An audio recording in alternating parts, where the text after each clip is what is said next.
ICC chairman জয় শাহ রোহিত শর্মার হাতে champions ট্রফিটি তুলে দেওয়ার পর সকল ভারতীয় দলের খেলোয়াড়রা চ্যাম্পিয়ন্স মঞ্চে উঠে যান সেলিব্রেশন করার জন্য।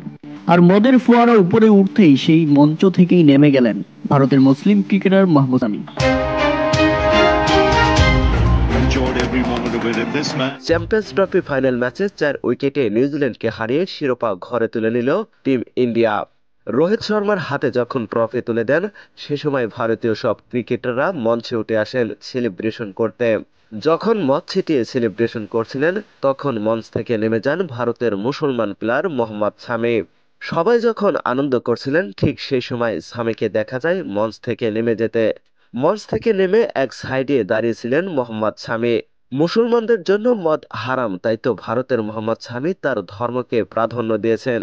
তো প্রিয় দর্শক, ইসলাম ধর্মকে সম্মান করার জন্য স্বামীকে কতটুকু ভালোবাসেন তা অবশ্যই জানিয়ে দেবেন আমাদের আজকের এই ভিডিওতে।